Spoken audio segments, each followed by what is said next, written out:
Jacob meets Rachel. Then Jacob set out on his journey, and went to the land of the people of the east.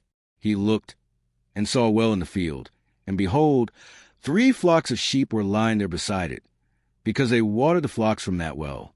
Now the stone on the mouth of the well was large. When all the flocks were gathered there, they would roll the stone from the mouth of the well and water the sheep. Then they would put the stone back in its place on the mouth of the well. Jacob said to them, "My brothers, where are you from?" And they said, "We are from Haran." So he said to them, "Do you know Laban the son of Nahor?" And they said, "We know him." And he said to them, "Is it well with him?" And they said, "It is well, and here is his daughter Rachel coming with the sheep." Then he said, "Look, it is still high day. It is not time for the livestock to be gathered. Water the sheep and go pasture them."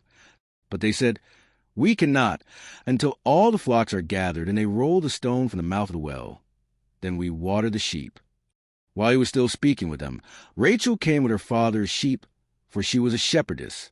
When Jacob saw Rachel the daughter of his mother's brother Laban, and the sheep of his mother's brother Laban, Jacob went up and rolled the stone from the mouth of the well, and watered the flock of his mother's brother Laban. Then Jacob kissed Rachel, and raised his voice and wept. Jacob told Rachel that he was a relative of her father, and that he was Rebekah's son, and she ran and told her father. So when Laban heard the news about Jacob, his sister's son, he ran to meet him, and embraced him and kissed him, and brought him to his house. Then he told Laban all these things. And Laban said to him, "You certainly are my bone and my flesh." And he stayed with him a month. Then Laban said to Jacob, "Because you are my relative, should you therefore serve me for nothing? Tell me, what shall your wages be?" Now Laban had 2 daughters. The name of the older was Leah, and the name of the younger was Rachel. And Leah's eyes were weak, but Rachel was beautiful in figure and appearance. Now Jacob loved Rachel, so he said, "I will serve you 7 years for your younger daughter Rachel." Laban said, "It is better that I give her to you than to give her to another man. Stay with me." So Jacob served 7 years for Rachel, and they seemed to him like only a few days because of his love for her. Laban's treachery.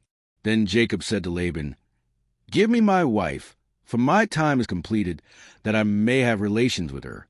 So Laban gathered all the people of the place, and held a feast. Now in the evening he took his daughter Leah and brought her to him, and Jacob had relations with her. Laban also gave his female slave Zilpah to his daughter Leah as a slave. So it came about in the morning that, behold, it was Leah. And he said to Laban, "What is this that you have done to me? Was it not for Rachel that I served with you? Why then have you deceived me?"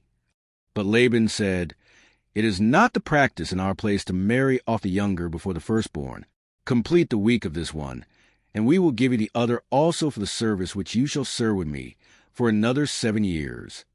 Jacob did so and completed her week, and he gave him his daughter Rachel as his wife. Laban also gave his female slave Bilhah to his daughter Rachel as her slave.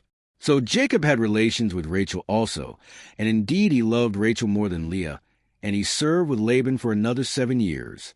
Now the Lord saw that Leah was unloved, and he opened her womb, but Rachel was unable to have children.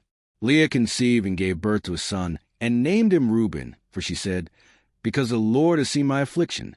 Surely now my husband will love me." Then she conceived again and gave birth to a son, and said, "Because the Lord has heard that I am unloved, he has therefore given me this son also." So she named him Simeon.